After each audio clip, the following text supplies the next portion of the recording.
Good morning, everyone. I'm Jim Giacchetta, CTO and co-founder of VidOvation, and I'm very pleased to have David Edwards again from VISLINK Mobile Viewpoint as a guest. Welcome, David. How are you? I'm great, thank you, Jim. It's good to be talking to you again, and good to be on these webinars and talking about all of the exciting things that happened at NAB this year. Now that NAB is back, Yes, we're all back. Yes. Yeah, I think we were mentioning before we started, some people obviously couldn't make it. You know, their company wasn't comfortable sending them, or they weren't comfortable coming due to health concerns. But I think the majority of people were just busy. You know, there was a year or two backlog of work. You know, someone's busy building a studio, someone just started a new job. Someone's in the middle of a lengthy production. So that these are good things, right? That we all need to work. And there's also a shortage of workers too now. That's a big struggle as things wind up. And you're going to share with us today some technology that eliminates the need for operators, camera operators, et cetera.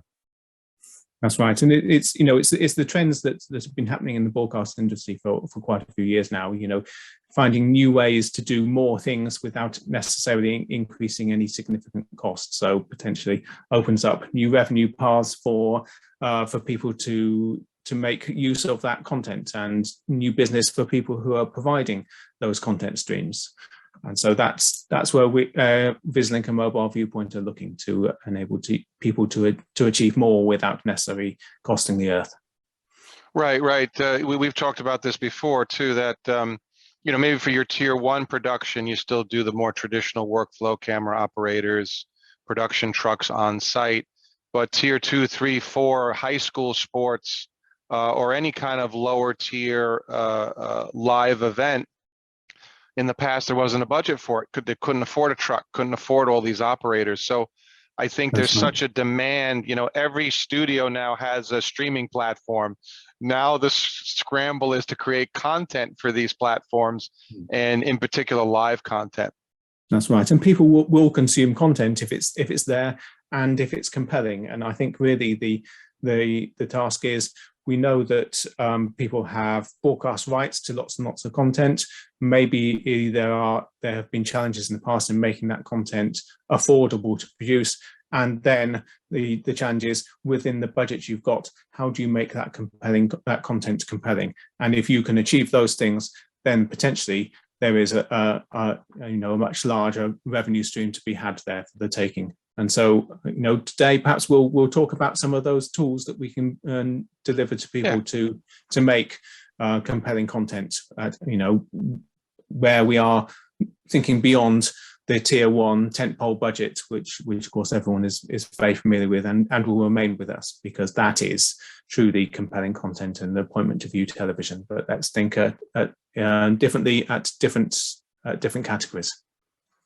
Very good, very good. So shall I start the video here? So before we just click onto that next one, we're going to look at a number of Mobile Viewpoint products today. And the first one that we'll talk about, because we'll show you a video and that will start immediately, Jim presses the button, is a way to get content remotely, maybe from a bureau, maybe from interviews, and achieve that all from a central location, manage it from a central location. So Jim, next slide, please, and run VT.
Okay, so that was an introduction to a product called Trolley Live, and it has, as you saw there, has the ability to do many things. It's been great in the COVID world, where people have deployed those units into locations and done two-way interviews without actually obviously having to have many people in the room. And since COVID, as we've moved out of that, it's been finding lots of interesting applications in, for example, remote bureaus, two-way interviews with people, clearly a step up from Zoom interviews. But really where it has been good is in the broadcast scenario where you need to manage all of that connectivity from the central location with someone who is skilled in the art of broadcasting and not having to put any setup problems onto the on-screen talent. And so any general public person can use this equipment. Any person, a journalist has the ability to do their piece of camera and transmit their video, their piece of camera from wherever they are, over bonded cellular connection, over wired Ethernet, over Wi-Fi connectivity, so you really can use it anywhere. What we're showing here in this picture is that at the system's heart, the operating system or the control system that surrounds this is a product called Link Matrix, and this enables you to operate that equipment remotely, to decide when to bring that equipment live, schedule it if you want to, extract clips, recording clips, add graphic overlays and publish it either onto a live channel or onto a social media channel, or send it off for storage to be used at a later date. So as a two-way interview device, it's a really unique and novel application of a portable way to collect high quality interview content, maybe from a remote bureau, for example. So what we'll do now, Jim, is if we can skip on to the next slide, and you can see how this was used in action at the Beijing Winter Olympics. In the athletes' village, people could do a piece to camera there.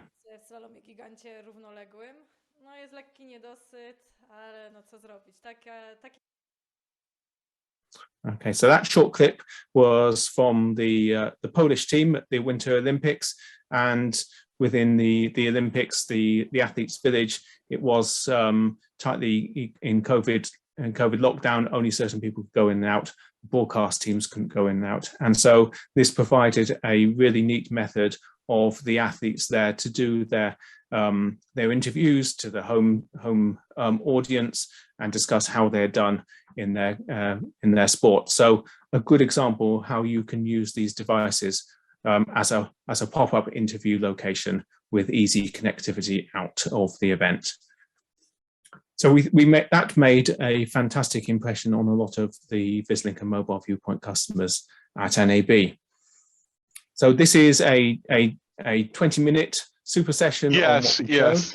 So we'll move on to the next slide, if we can, Jim, and talk about some new technology using artificial intelligence to do new things. And here we're going to talk about artificial intelligence to do studio production and to automatically select the camera shots and to produce that event without any major human interaction. So if we can skip to the next slide and play the next video. Imagine a broadcast studio that does not require a production crew to create a professional production. Through the power of artificial intelligence, this is now a reality. Meet VPilot by Mobile Viewpoint. With VPilot, you can create a professional production that is easy, fast and affordable. Engaging with your audience through broadcasting has never been so effortless. VPilot offers a fully automated multi-camera studio with artificial intelligence controlling the cameras and the shot selection. You don't need any behind-the-scenes crew. With the studio management tool, you can easily set up preferences for the virtual director, such as shot types and lengths.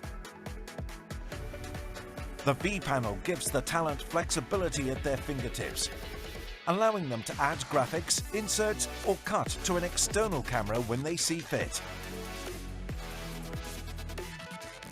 Live streaming and online publication is fast and easy. You can stream to any video platform you want. So, start broadcasting with the power of AI with VPilot by Mobile Viewpoint. That's really great. And so that AI-driven automatic studio production system enables you potentially to do new things. We talked at the beginning about new content. Could you, for example, use this in remote bureaus again for new studio applications? In that video, that it was set up as a soccer stadium, and people were able to do discussions at halftime of the match or the end of the match. And that's really a way of getting new content out to viewers without it costing a significant amount. You don't need a production team on site to run this. And so what the AI there does is the AI engine decides which shots to bring to the viewer. Does it choose a wide shot? Does it do a close-up of one presenter? And the way that it determines that is that there are 3D sensors on top of the camera, and that detects the people where they are in the room. If a presenter needs to or is inclined to move about as they talk, then the cameras will track them. If one particular person starts talking, the AI engine may decide to switch to a close-up of that person. If people are having a two-way conversation, it may decide to give you a wide shot. And so all of that enables you to produce and direct the event in a similar way to a human camera team and director would. Let's look at an example of some of the content from that. So we can skip to the next slide. Jim, that would be great. Verrassend aan de ene kant dat asset zich aanpaste, zeg maar, toch in andere formatie speelde. So this is a soccer discussion between two pundits here. En niet zoals de trainer zeg maar het gedacht had. This gentleman is en wat dat betreft denk ik talking about reviewing that match. It's decided to do a close-up on that particular person because he's doing a lot of the talking. And then the AI system, the AI engine, makes a different choice. Maar laten we even beginnen natuurlijk met deze week tegen FC Twente. Vorige keer hadden we 3-1 gewonnen. Laten we even gaan kijken naar onze coach Pascal Jansen. And it's decided to call a wide shot there. And here you can see how we inserted a brief clip into that. And I think actually the video's gone round it again. But before we skip to the next slide, Jim, that system, you see it has a certain pace to it. That's a sort of relaxed feel in terms of the production. You can configure the system with a profile to have a similar relaxed feel. Or maybe if you're using the system maybe for visual radio or visual podcasts, you can give the system much more pace. So it's cut as people talk backwards and forwards. And that's up to you to tune the system for the particular type of production that you want to. We can go a little longer than 20 minutes, David, so don't feel like you got to rush. No. My colleague Rick and I had the pleasure of spending more than 2 hours in the VISLINK Mobile Viewpoint booth before the show started, and it's quite impressive. David doesn't have a screen of it now, but we can if you want to do a demo, any customer wants to see a behind the scenes look. There's an admin screen in the AI, and it follows the speaker's nose, right? The sensor is it infrared? What it finds the facial features from the eyes and the mouth. Features. That's absolutely correct. So it's not. So for example, if you use that studio for different presenters, and maybe someone is very tall and someone is short, it will find the person within that 3D space and adjust the cameras accordingly. And as I said, if someone needs to or is inclined to move about as they talk, maybe walk up and down within the studio, the cameras can track them.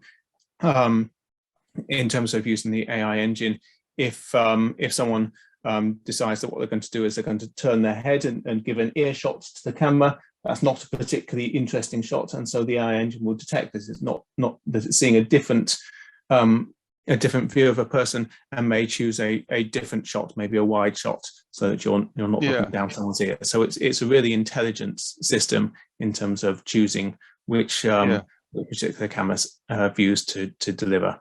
The AI engine, like David said, I was pretending to be the anchor and I was turning my head, but despite me turning my head, the little dot, the AI knew where my nose was at all times. so it could find me in the frame. So it's not using video recognition. It's using three-dimensional sensors to find the operators, the speakers. That's very cool. To find the speakers, but a whole combination of things to drive the AI's decision choices. So where that person is within the 3D space of this studio setup, how they, where they are looking within the studio. Are they looking down the barrel of a particular camera? That will be one choice. And audio is, of course, another clue as well, because if someone is speaking, chances are you probably want a shot of that person as well. So various things that the AI engine is trained to use to make the camera shot decision. But you kind of touched on it a little bit, maybe go a little deeper, that it is automatic, but you have controls. You can set thresholds. So in other words, like you and I are talking and I just go, I agree with you. You don't want to cut to me. I'm just concurring, so that you can have a threshold. Only cut to Jim if he speaks for more than 500 milliseconds.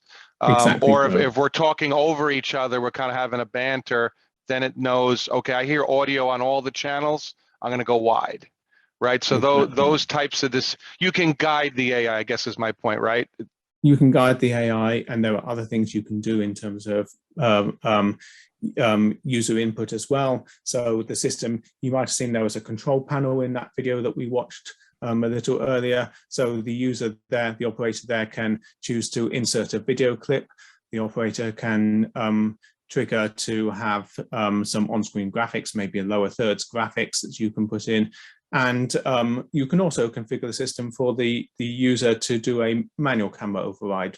So if the program demands, you can press a button and you can switch to a wide, or you can switch to a close-up of one of the presenters. So you have all of that flexibility as well.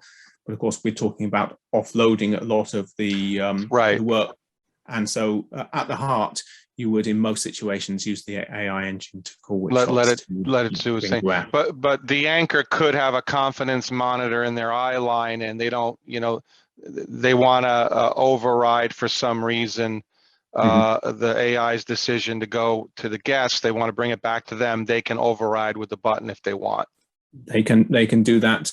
And you talk about confidence monitors. That's exactly how we set up our system. So you have a monitor so you can see what is going out to where, and you can actually have a second monitor so you can see the previous shot, the next shot that the system is going to choose. So very cool. You may also want to, if you're queuing up, and if the system is queuing up another shot, you may want to go and look into one of the other cameras to get ready. So you'll see on the preview monitor, you'll see, whoa, it's the side of my face. Let me look into that.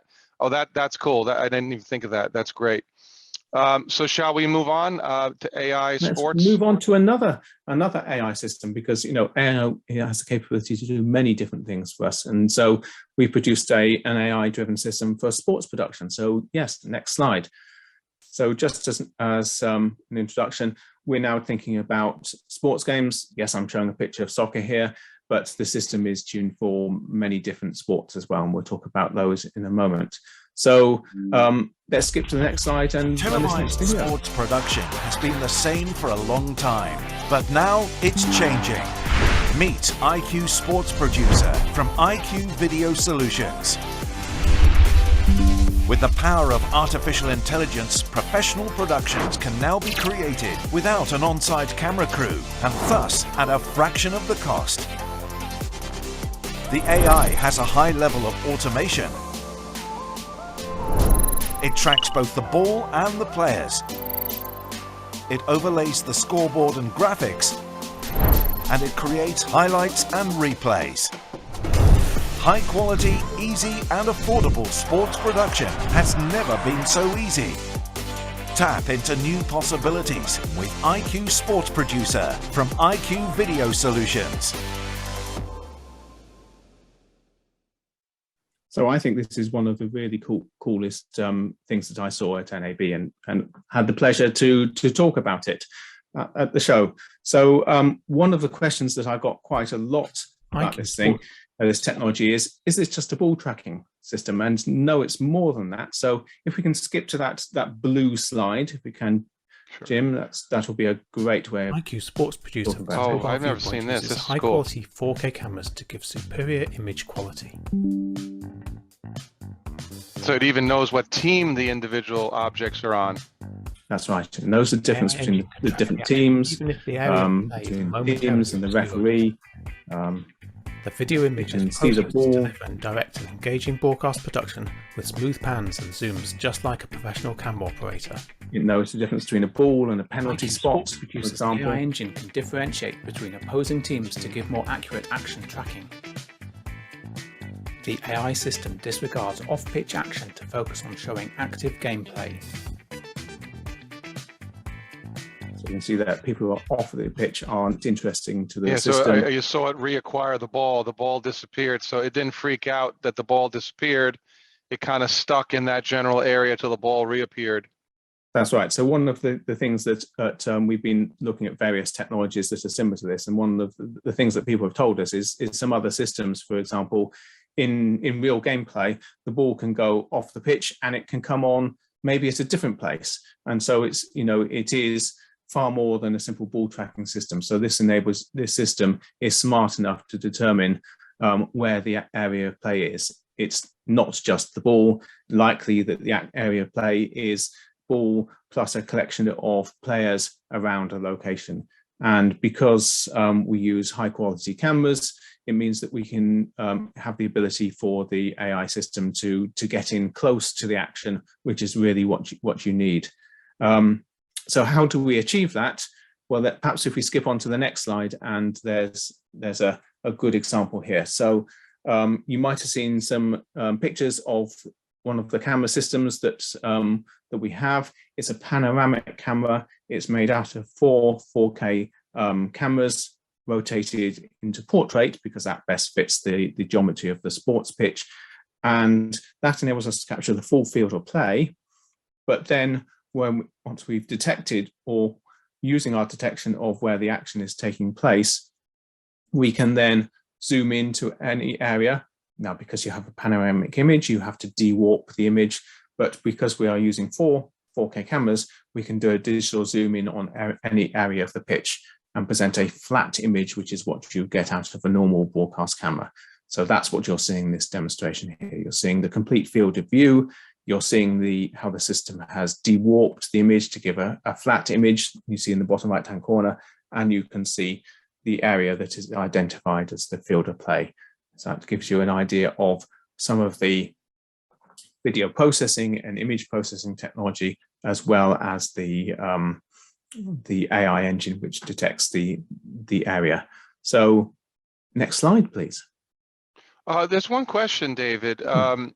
This might be in future versions of the software. I know we've done a lot of work with the NHL that tracking player statistics. So somebody's asking, can this system, I know with hockey, I'm most familiar with hockey, I'm a hockey fan, that players come on and off the ice constantly. Substitution of lines in and out.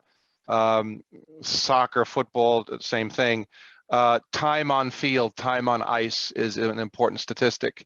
So I guess theoretically, if the numbers on their jersey are visible at some point in the future, you might be able to bring in player statistics like that. That's right, and we have some statistical data at the moment. We can export positional data into software packages that drive their business through sports data processing. So we integrate with those systems. But yes, clearly there is a very big business there across the whole of data in sport, and we do integrate with some of that.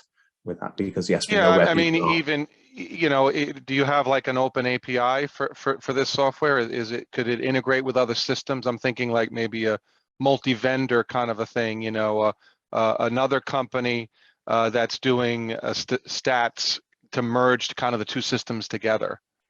So we've done a number of integrations on the positional data. So I think the thing to do is if any of the people who are listening to this are interested in that, then come and talk to us, and we'll find out whether or not the applications that you're thinking of using are the ones that we've already done an integration with, or perhaps there are some new applications where there could be really good business to be had. So come and talk to us about that, because as you're saying, Jim, there are a whole raft of opportunities that come out of data analysis. The old school approach, I know, with hockey are like these guys do this in their semi-retirement. So there'll be like 20 guys. They're usually up in the nosebleeds of the stadium with binoculars, and they're like, "Is that Kopitar on ice?" Or they can even tell, the old guys can tell who's got the puck by how they skate. They don't even see the jersey number or the length of the guy's hair. So I mean, all that's great, right? You know, if people physically can do that, but if we can automate some of that, that would be great, right? Yeah, that's as you know, the ways of doing it are really good, aren't they? Okay, you switched to slides. I better talk about this one. So some of the examples I've shown you so far have been a central camera located above the field of play. It doesn't have to be soccer as in this example, but what really makes the production compelling, and what you see in tier 1 events. So, you know, the aim, the whole game of what we're trying to do here is to give a similar experience to you might have at a tier 1 game. And you will know that one of the properties of some of the higher tiers of sports is you have multiple cameras and multiple views that get you different perspectives on the play. And so where we have moved to is having a multi-camera system. And so at NAB, we introduced a product called the Stellar Cam, which you see as the side cameras here, which we can also use as the center cameras as well if we choose. And that gives you the ability to produce a much more interesting perspective. And we'll show you an example of that in a moment. In terms of the sports that we support, let's skip to the next slide, where I've got a list and more. If we can, Jim. There we go. Oh, there we go. So some of the sports that we support, soccer, rugby, and rugby is very similar to football, to American football. So we're working on that at the moment. Field hockey, basketball, floorball, ice hockey. You talked to Jim about ice hockey, and then some other types of sports, velodrome, bicycle racing around a track, dog racing around a track, and we're constantly looking at other sports as well. So there's many sports that are in there that we have in our portfolio already, and more that we're adding all of the time. So despite the soccer examples, Right. think other sports too. I think that's your colleagues were telling me, well, you and your colleagues were telling me, Martijn and Michelle, that the way AI works. I mean, some of our listeners may know this already. You teach it, right? You feed it sample videos, like self-driving cars, yes. Right? Yeah, machine learning. You feed it videos of the car going down the road, and don't go right because there's an object there, and you teach it that's bad. Same thing here, that you're doing rugby today, but you'll teach it the nuances of American NFL football. Exactly. So. And like, for example, soccer, the ball is usually loose. In rugby or American football, when they're running with the ball, it could be hidden. But they'll teach the AI, like when somebody's running with the ball, they usually have it tucked under one arm is out blocking. So they'll look for someone in this position on the field, and that's where the ball must be, right? Yes, Or exactly if it loses it'll pan out if it's not sure, if it's not sure where the ball is. Yes, so we haven't just built a simple ball detector here. It's much more than that. I showed you at the beginning how the system can determine the differences between two teams, differences between a team player and a referee, for example. And so we haven't just built a ball detector. So for other games where the ball is the subject of the game, but it's not always visible, that doesn't matter to our system. So yes, we train it with hours of content of the sport, and we train it what to follow.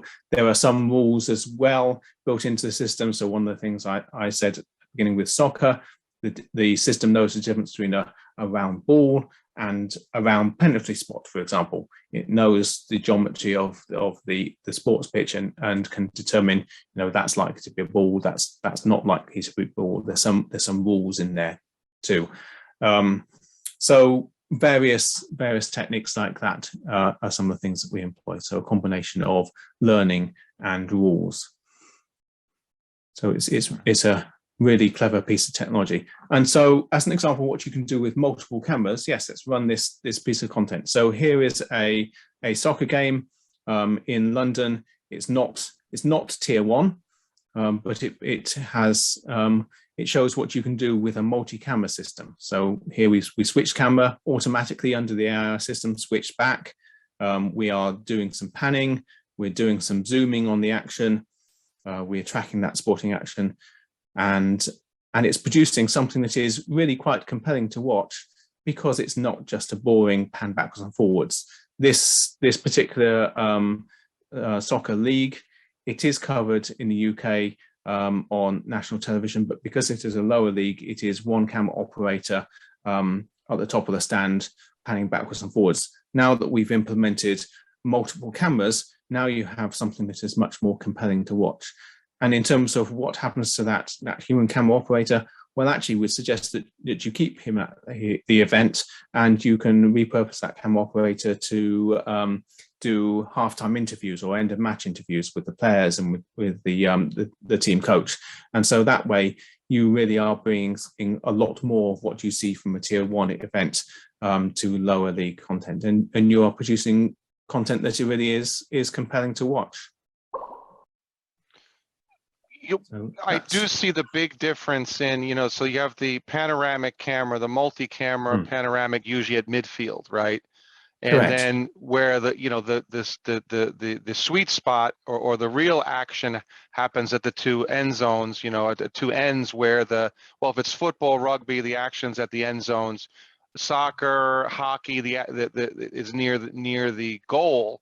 So when you saw how it jumped to those end zone, the cameras at the end, it made a big leap in the quality of the production. Yeah, absolutely. Obviously, you got to have the budget for 2 more cameras, but it was quite impressive. Yeah, why not play that video again? I think you probably click on the thing and maybe there you go. Yeah, so now it's the camera near the goal right now. Oh, I'm sorry. See, I clicked on something else and stopped. Sorry. Yeah, and then when the ball comes back to midfield, so there's a long shot. Went back to close up, and then it went to the midfield camera array. Quite impressive. And it's really that camera. It's very watchable. You had other demos too where the midfield cameras were a little higher than desirable. So you'll make recommendations where to put the cameras, and wherever the customer allows you to put the cameras, you'll optimize it as best you can. But I'm sure there's a optimal location, right? That's right. So this is it wasn't a tier 1 stadium, as you can see, and in those sorts of events, you don't always have the budget or the capability to choose the most optimum camera position that you have, and that's the case here. It's a very real example, but so the view is quite a flat view across the pitch. It's not ideal, but it's what is available in this stadium. You can produce something that is really compelling despite that. We talked about the ability for the system to track the ball and what happens if the ball goes out of view.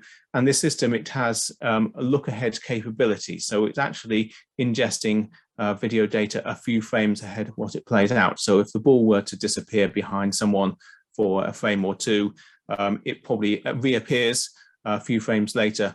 And when the AI engine reacquires the ball or reacquires on the sporting action, it can then interpolate the motion path between where it last saw the ball and where it reappeared, and so it can give you a nice smooth pan across the total pixel area of the image. So it's not fooled by the ball disappearing Right, for a period right. of time.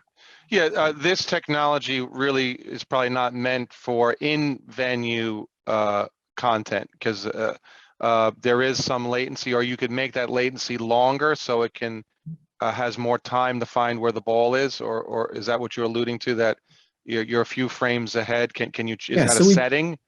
So we use that. It is a setting. We use it to our benefits, that we deliberately introduce a little bit of latency to be able to look ahead and see where the action is going. In terms of how this content is output, it might be put out over a live broadcast channel, or it might be put out over some sort of OTT service. And of course, streaming over OTT services, you can get many seconds of delay, maybe over a minute of delay, and so a 1 or 2 extra frames of latency in the system is absolutely not the end of the world in these sorts of applications. Right. So we use a little bit of latency to our advantage to help steer the AI engine. So similar to the vPilot, does this have some settings? So in other words, if it's a sport that has a ball, a puck, or a primary object, if it loses the puck, you can say zoom out or go wide till reacquire. You can give it some rules, some guidelines. So in terms of the capability, you set the sport, and so it calls up the particular machine learning algorithm that it's developed for that sport. And in terms of any particular settings, this one is not manually directed in such a way. So it is always analyzing the complete field of play with its panoramic cameras and side cameras, and so it always has the best possible view, and so it steers itself in that production. But you can do things. You can, for example, have the ability to cut in additional content. We could, for example, as I said, mix this on-pitch content with halftime interviews on, at the sideline of the pitch with the camera operator and one of the players or the coach.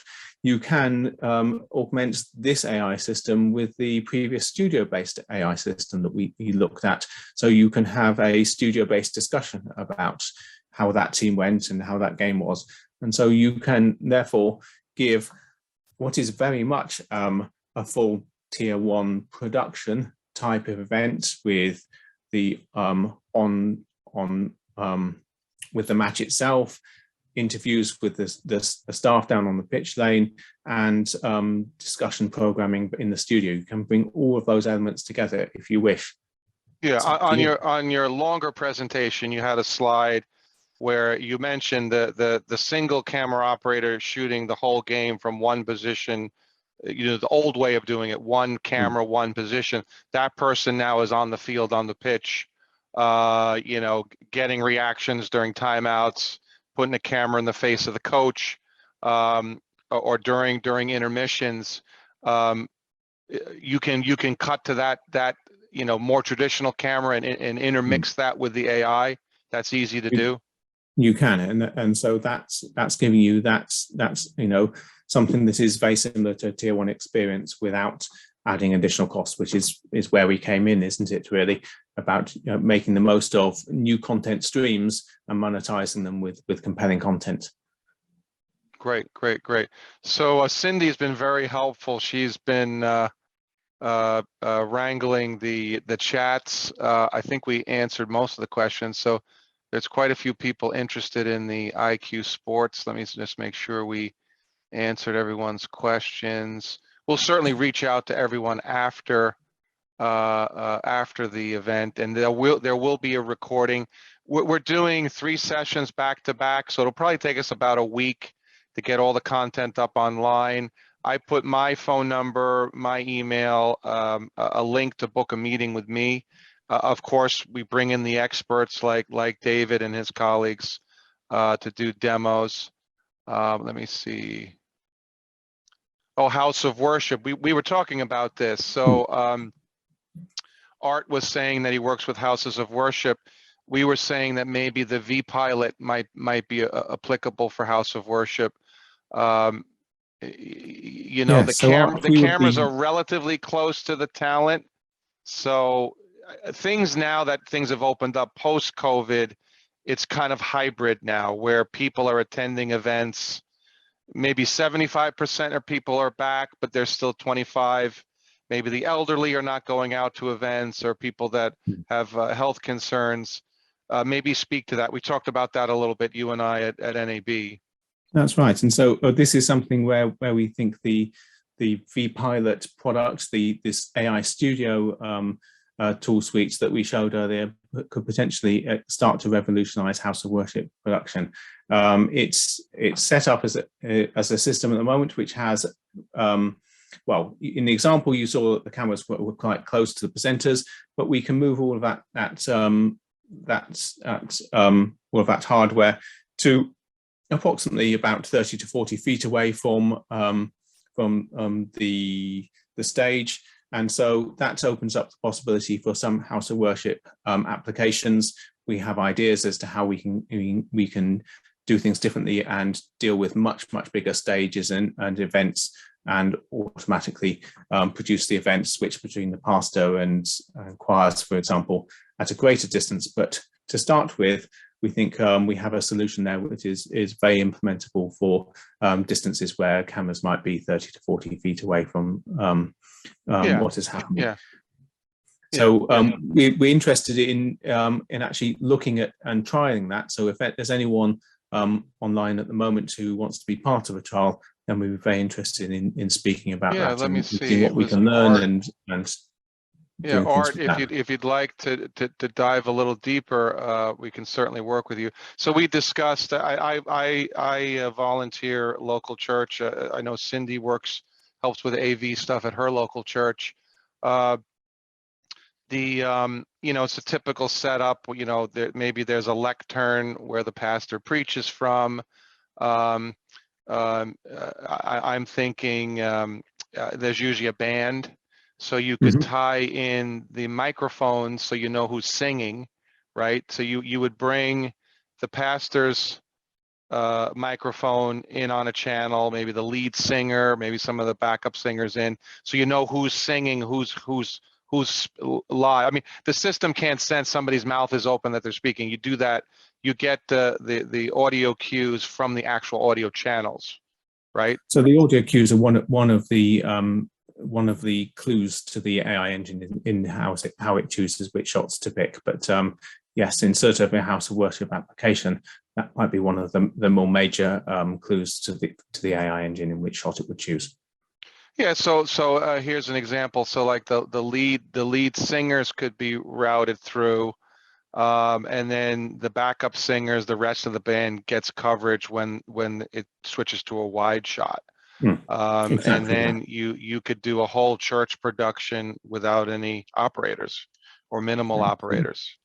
Yes, and it could add a new level of quality. You'll be using broadcast cameras where maybe you are or aren't using it. Volunteers, they come and go, and so here is something that you can set up, and you don't have to rely on people to volunteer to do certain things. And so, yes, high quality, and you can just switch it on and you're on air. I'm thinking about, my church workflow. So the vPilot, does the back end have hooks to the social media, or do you need a streaming platform behind the vPilot to reach social media? What's the integration to the cloud? So in this application, it is a video handoff. But you can then, of course, choose your back end for your streaming out to your viewers, to your congregation. So you can use anything, and so you could use OBS or any kind of a streaming platform. It would be handy. Any streaming platform, whether it's YouTube as we're using today, whether it's Facebook Live, whether it's a platform that you have had built for you and you have complete control of yourself, all of those things become possible. Well, I imagine vPilot is meant for a more traditional broadcast. So I imagine the IO is SDI probably, right? That's the primary output. That's correct. And then you can buy, or VidOvation can provide, an inexpensive SDI to USB capture device that can plug into any computer, then boom, run your social media software, and you're good to go. That would be basically the pieces, the workflow. That's correct. Yes, you've got it in one. Okay. Well, thank you so much, David. Here's some links to where David works. What is it, about 6 or 9 months ago that VISLINK acquired Mobile Viewpoint? It's that period, and time seems to have zoomed by. But I think in terms of that, some of the technologies that we've talked about, or that we haven't talked about today, have already come together between the two organisations. So there's been a lot of synergies and a lot of benefits actually to the users that we've already bought by bringing both the technologies that both companies have together. So maybe in a future presentation we'll talk about some of those new things that both organizations have combined to give some new products and some new tools to the market. Yeah, actually, I'm going to have David again in 2 weeks. Let me get my calendar up so I don't give the wrong date. But we're going to do it on Wednesday, June 1st. We usually do webinars on Wednesday. This is Wednesday, Thursday, Friday this week, but webinar Wednesdays, that's what we call them at VidOvation. So we're going to have David again on Wednesday, June 1st, and we're going to talk about the HCAM. Maybe you want to give a little preview. I'm thinking like the HCAM with the focal point, can't do wireless camera, can't do a broadcast wireless camera system without camera control. So maybe give us a little preview of what to expect in 2 weeks. Okay, so HCAM is VISLINK's wireless camera transmitter, and it's a sort of product that you might see attached to a camera, attached to a cameraman running up and down the sideline of a major sporting event, to have the ability to get right to the action with the freedom that being wireless gives, with almost zero frame latency that you need to be able to cut between a wireless camera and the wired line cameras that might be up in the stand somewhere, and so be able to make that cut without seeing any time difference or presenting any time difference to the viewers back home. So it's a product that gives wireless freedom for those tier 1 major events, and gives an extra dimension by getting up close and personal to the sporting action. So that's the product what we'll be talking about in a few weeks' time, and all of the tools and techniques that ensure that you get tier 1 quality from the sideline wirelessly with almost zero frame latency. And then David wants to come back. Well, this will be this is your second time, so the next 2 weeks will be third. For a fourth, you're welcome to come anytime, David. You're a great presenter, and I thank you. We'll see what little stuffed animals over your shoulder next time that your kids put there.